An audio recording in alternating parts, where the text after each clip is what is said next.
Ladies and gentlemen, isn't it great to have theatre in the open air, eh? Do we all enjoy culture? I do a bit of Shakespeare myself, yes, from Stratford upon Avon. Has anybody here seen my bottom? Somebody said it was my best part. Well, here we are at the Orwell, and this is where we start our Felixstory promenade. Felixstory is basically a promenade performance around Felixstowe because there are so many characters that are associated with Felixstowe, famous characters like Wallace Simpson and John Betjeman and Watson Watt, who discovered radar just across the water. So I thought it would be a really good idea to try and do a performance that incorporated all these characters and also incorporated quite a lot of the plays that I've already done about Felixstowe. Well, this is quite an interesting exercise, these promenades. I like the fact that they go over quite a long period of time, from about the 1880s. There's World War I, and then there's World War II, then there's the Bartlett, which you could consider to be the 50s. So you've got quite a cross-section of different things, vignettes, and a good cross-section of time to go with it. Yeah, my name's Steve. I'm delighted to be involved in the Felixstory project. I helped kick the thing off at the Orwell Hotel by I have the unfortunate job of interviewing the irascible Colonel Tomlin. Colonel Tomlin, these good people have come here today to consider buying one of your new properties in Manor Terrace. I think they have the right to know something of the man they're buying from. I only take offence if I am offended. And by Jove, sir, in my youth he offended me. I never forgive anyone who makes me look ridiculous, and he did so. Can you tell us what he did? I'm not dragging all that up again. Suffice it to say, I have never forgiven him, and I never will. Now, can we please get back to the matter I came here to talk about? Your Felixstowe Dock and Railway project, yes. Well, I think what we'd all like to know is, are you going to be an absentee landlord, or will you remain as good as your word and be committed to the needs of this town as a viable entity? Before we all get on the bus and go down to the seafront, and then they enjoy some singing, and then we move to the beach hut, and I assume the guise of Arthur Griffiths when we reprise a bit of the Bartlett play.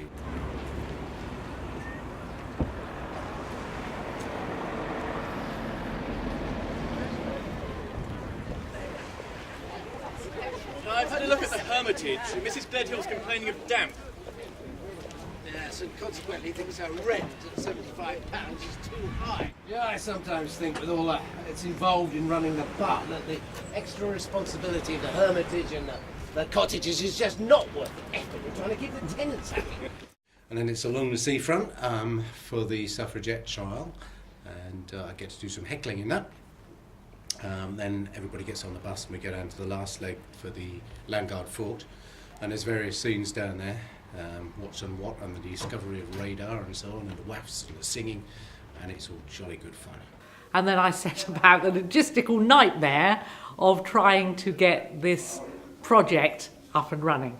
I knew that my cast would be able to do it because I have an extremely good cast, and I know that whatever I throw at them, they can usually come up with the goods. My main problem was getting all the venues booked and organised and working together, and getting a vintage bus and getting all the logistics of it all working together so that I could bus the audience and move the audience to the various locations for the promenade and move the cast members ahead of the audience because they were all playing more than two parts. My name's Heather. I play several characters in Felixstory, starting off as a Pierrot, singing on the steps of the Spa Pavilion. Get the chance to sing and act, and thank you to Susan for letting me have the opportunity to sing as well as act. And then I'm a Bartlett nurse, and I'm a suffragette, and you see me in my final costume as a WAF who worked on the development of the radar. in 1930 something, and it's just great fun. And the weather's been fantastic, and it's just, yeah, the cast, everybody, we all get on so well together, and we just gel, and we each know what each other's going to do or say, and we bat off each other really well, and that comes across. He laughs at Pompon Beauty, he laughs upon his beat, he laughs at everybody as he's walking down the street. He never can stop laughing, he says he's never tried, and once he did arrest a man and laugh until he cried.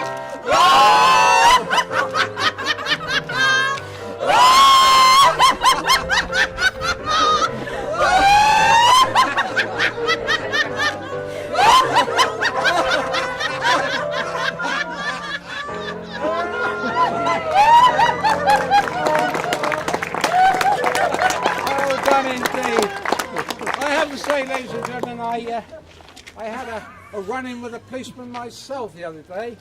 Turned out to be a speed cop. He came over to me quite angrily and said, "What the hell do you think you're doing, travelling at 20 miles over the speed limit?" I said, "Sorry, officer," I said, "but I was told that 60 is the new 40. No.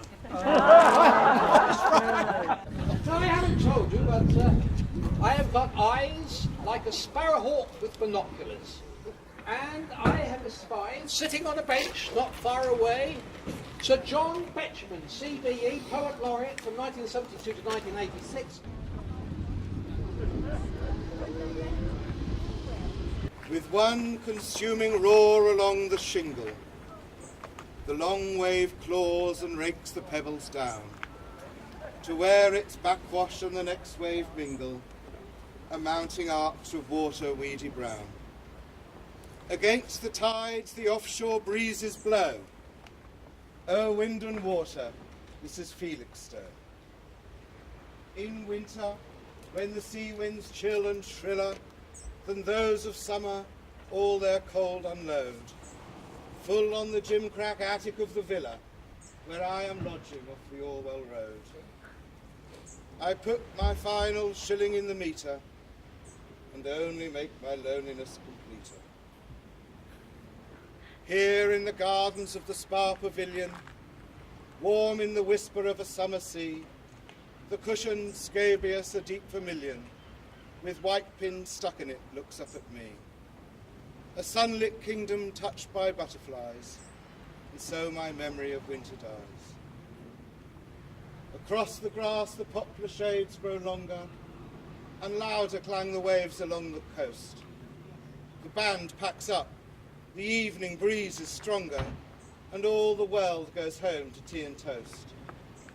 I hurry past the cake shop's tempting scones, bound for the red brick twilight of St. John's. Thou knowest mine down sitting and mine uprising, here where the white light burns with steady glow, safe from the vain world's silly sympathizing, safe in the love I was born to know. Safe from the surging of the lonely sea, my heart finds rest. My heart finds rest in thee.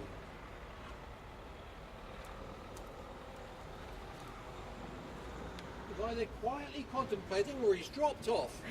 I'm playing Mrs. Simpson, Wallace Simpson, who became the wife of Edward VIII and was the woman that he abdicated the English throne for.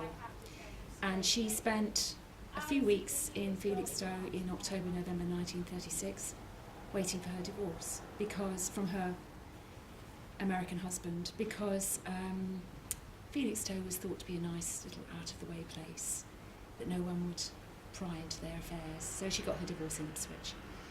I do this down at the shelter on the front, which is always interesting because I have to hope that no one's already sitting there when I get there.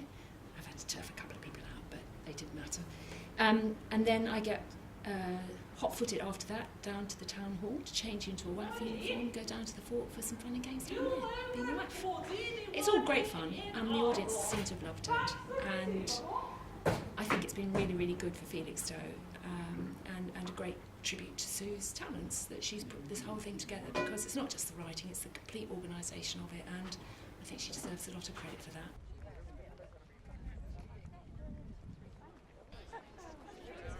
Glory,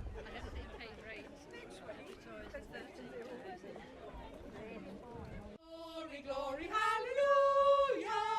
Glory, glory, hallelujah! Glory, glory, hallelujah! And the chorus goes marching on. Votes for women, deeds not words. Votes for women, deeds not words. Get them all locked up, that's what I say. Arsonists, militants. Militancy has been thrust upon us. We will not surrender until we have been heard and the victory is gained. Ridicule, torture and prison will not deter us. Long live the suffragettes!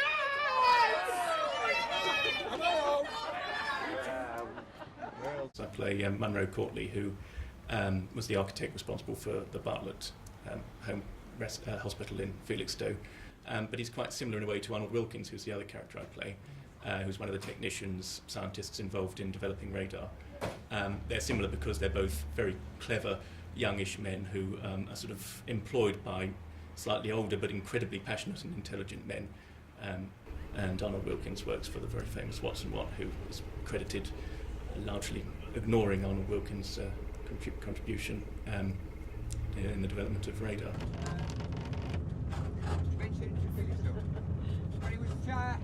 And trials continued very much on a hit and miss basis.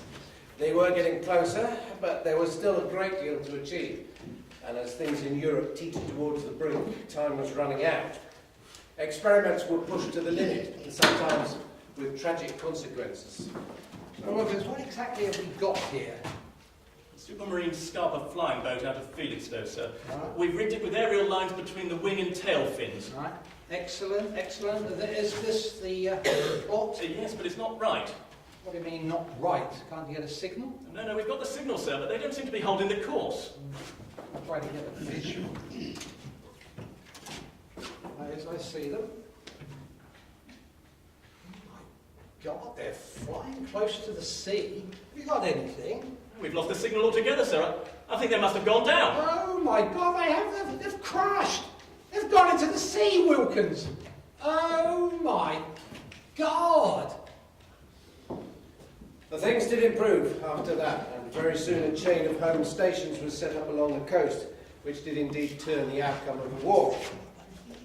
After the war, Watson Watt got commended and moved to Canada, where he got caught in a speed gun trap, hoisted by his own petard, perhaps. Skip Wilkins lived on in Undercliff Road in Felixstowe for a while, and then retired into obscurity. And at the very end, which I particularly enjoyed, I do a little 30-second poem, which is very appropriate for this time because it's sort of 2014 and we're marking the centenary of the First World War, so it's quite nice to do a war poem, and we do that at Langott Fort, so there's sort of military feel and a feeling of the history resonating around the building, which is quite nice. She's She's a clever girl, is Suzanne, how she keeps coming up with all these new ideas.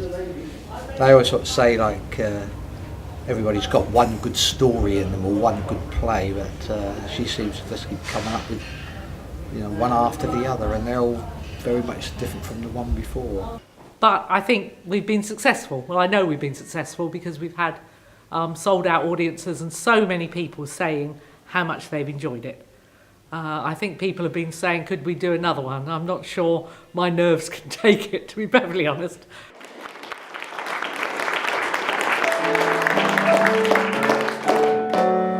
Goodbye, goodbye, wipe the tear, baby dear, from your eye. Though it's hard to part, I know I'll be tickled to death to go. Don't cry, don't sigh, there's a silver lining in the sky. Bonsoir, old thing, cheerio, chin chin, now poo toodaloo, goodbye, goodbye, wipe the tear, baby dear, from your eye. Though it's hard to part, I know I'll be tickled to death to go.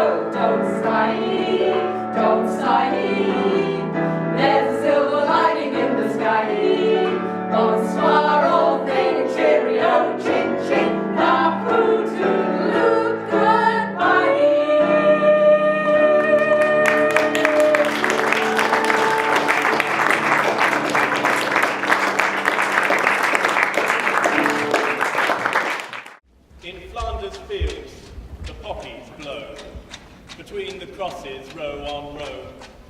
up our place, and in the sky the larks still bravely fly, scarce heard amid the guns below. We are the dead. Short days ago we lived, felt dawn, saw sunset glow, loved and were loved, and now we lie in Flanders fields. Take up our quarrel with the foe, to you from failing hands we throw, the torch be yours to hold it high, if ye break bread with us who die. We shall not sleep, though poppies grow in Flanders fields.